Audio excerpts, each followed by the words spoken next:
warahmatullahi wabarakatuh. Saya Safrin Dewi Ratnawati, absen 19.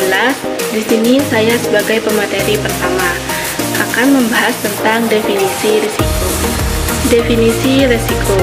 Risiko dapat didefinisikan sebagai suatu potensi terjadinya suatu peristiwa atau event yang dapat menimbulkan kerugian.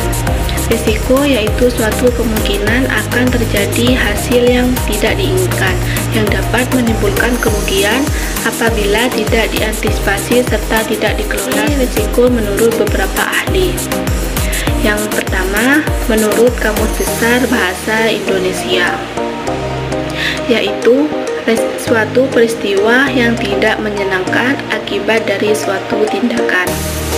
Dan yang kedua, menurut Kwon, definisi risiko adalah hasil yang tidak disenangi. Dan yang ketiga, menurut Hanafi, yaitu berpendapat bahwa risiko adalah penyimpangan lebih besar daripada pengembalian yang tidak diharapkan. Jadi, berdasarkan definisi tersebut dapat dipahami esensi dari manajemen risiko adalah suatu cara, metode, atau ilmu pengetahuan yang mempelajari risiko, bagaimana risiko itu terjadi, dan mengelola risiko tersebut dengan tujuan agar terhindar dari kerugian atau usaha untuk menggunakan sumber daya efektif yang mencapai sasaran, dan usaha seorang manajer untuk mengatasi kerugian secara rasional agar tujuan yang diinginkan dapat tercapai secara efektif dan efisien. Assalamualaikum warahmatullahi wabarakatuh. Sebelumnya, perkenalkan nama saya Zakiatul Fahiro. Di sini saya sebagai pemateri kedua akan menjelaskan mengenai macam-macam risiko yang akan dihadapi. Adapun macam-macam risiko yang akan dihadapi bank syariah, yang pertama yaitu risiko kredit atau pembiayaan, di mana risiko kredit ini diartikan sebagai risiko yang timbul akibat kegagalan pihak lawan dalam memenuhi kewajibannya atau risiko kerugian yang berhubungan dengan kemungkinan bahwa suatu pihak lawan akan gagal untuk memenuhi kewajiban-kewajibannya. Risiko yang kedua yaitu risiko pasar, di mana risiko ini muncul disebabkan oleh adanya pergerakan variabel pasar dari portofolio yang dimiliki yang dapat merugikan bank. Variabel pasar dalam hal ini adalah suku bunga dan nilai tukar termasuk derivasi dari kedua jenis risiko pasar tersebut, yaitu perubahan option. Risiko pasar antara lain terdapat pada aktivitas bank seperti kegiatan investasi dalam bentuk surat berharga dan mata uang maupun penyertaan pada lembaga keuangan lainnya. Yang ketiga yaitu risiko operasional, di mana risiko ini antara lain disebabkan oleh adanya ketidakcukupan atau tidak berfungsinya proses internal, kesalahan manusia, kegagalan sistem, atau adanya problem eksternal yang mempengaruhi operasional bank. Risiko operasional melekat pada setiap aktivitas fungsional bank seperti kegiatan pengkreditan, investasi, operasional dan jasa, pembiayaan perdagangan, pendanaan dan instrumen utang, teknologi sistem informasi dan sistem informasi manajemen, dan pengelolaan sumber daya manfaat risiko likuiditas, di mana risiko ini antara lain disebabkan karena bank tidak mampu memenuhi kewajibannya yang telah jatuh waktu.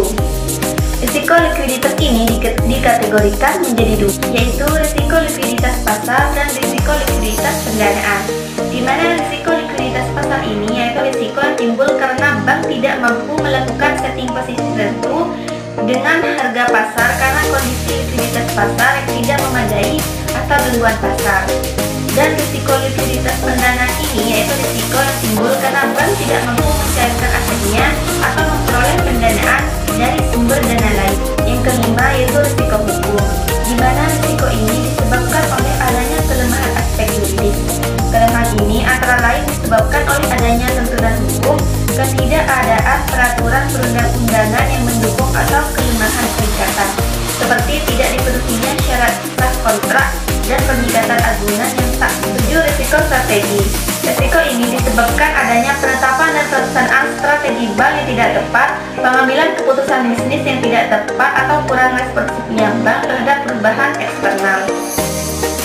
8. Risiko kepatuhan. Risiko ini disebabkan karena tidak mematuhi atau tidak melaksanakan peraturan perundang-undangan atau ketetapan lain yang berlaku. Dalam prakteknya, risiko kepatuhan melekat pada risiko bank yang terkait dengan peraturan perundang-undangan. 9. Risiko modal. kembangkan adalah risiko modal. Salah satu fungsi modal adalah melindungi para penyimpan dana terhadap kerugian yang terjadi pada bank. Jumlah modal yang dibutuhkan untuk melindungi para penyimpan dana berhubungan dengan kualitas dan risiko dari aset bank. Risiko modal berkaitan dengan kualitas aset. Bank yang menggunakan sebagian besar dananya untuk mendanai aset yang berisiko perlu memiliki modal penyangga yang besar untuk sandaran bila kinerja aset-aset itu tidak baik. Assalamualaikum warahmatullahi wabarakatuh. Saya Yogi Dermawan. Di sini saya sebagai pemateri ketiga akan menjelaskan tentang ruang lingkup manajemen risiko. 1. Identifikasi risiko. Mengidentifikasi berbagai risiko yang mungkin dihadapi oleh organisasi, baik itu risiko operasional, finansial, reputasi, atau risiko lainnya yang dapat memengaruhi pencapaian tujuan. 2. Penilaian risiko. Mengevaluasi tingkat dampak dan kemungkinan terjadinya risiko yang telah mengidentifikasi serta menentukan prioritas dalam pengelolaan risiko tersebut. 3. Pengelolaan risiko. Mengembangkan strategi untuk mengelola risiko, seperti menghindari, mentransfer, mengurangi, atau menerima risiko tersebut dengan mempertimbangkan sumber daya dan tujuan organisasi. 4. Pemantauan dan pengendalian risiko.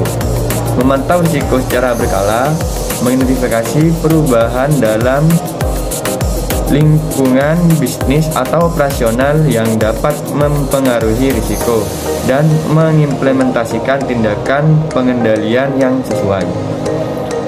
5. Komunikasi dan pelaporan risiko. Berkomunikasi secara efektif tentang risiko kepada para pemangku kepentingan internal dan eksternal serta menyediakan laporan yang jelas dan terkini tentang status risiko kepada manajemen dan dewan direksi. Assalamualaikum warahmatullahi wabarakatuh. Perkenalkan, nama saya Zainul Fatah. Nomor absen 2 NIM 321 830 21050. Di sini saya akan menjelaskan tentang prinsip-prinsip risiko dibagi menjadi 5. Yang pertama yaitu perumusan tujuan. Kejelasan tujuan yang terlahir dari kejelasan visi dan misi dalam perusahaan akan menjadi pedoman dalam menentukan langkah-langkah rasional yang harus ditempuh. Salah satunya yaitu tujuan yang hendak dicapai dalam pengelolaan risiko perusahaan melalui langkah-langkah antisipasi risiko secara umum bertujuan untuk menghindari segala bentuk pemborosan. Yang kedua, kesatuan arah. Dalam menjelaskan kegiatan suatu perusahaan harus mempunyai tujuan yang sama dengan diarahkan oleh pemimpin. Seorang karyawan yang bekerja di salah satu bagian hanya menerima instruksi tentang kegiatan tertentu dari seorang kepala bagian yang menjadi atasannya. Yang ketiga yaitu pembagian kerja dan pendelegasian wewenang. Pembagian kerja dan pendelegasian wewenang dalam sebuah perusahaan perlu dilakukan sehingga setiap unit mengetahui secara jelas wewenang dan tanggung jawabnya yang diemban. Yang keempat, koordinasi. Koordinasi merupakan salah satu fungsi manajemen atau proses pengintegrasian, sinkronisasi, serta penyederhanaan pelaksanaan tugas yang terpisah-pisah secara terus-menerus untuk mencapai tujuan secara efektif dan efisien. Yang kelima yaitu yang terakhir, pengawasan dapat berfungsi untuk mengukur seberapa jauh hasil yang telah dicapai sesuai dengan apa yang telah direncanakan.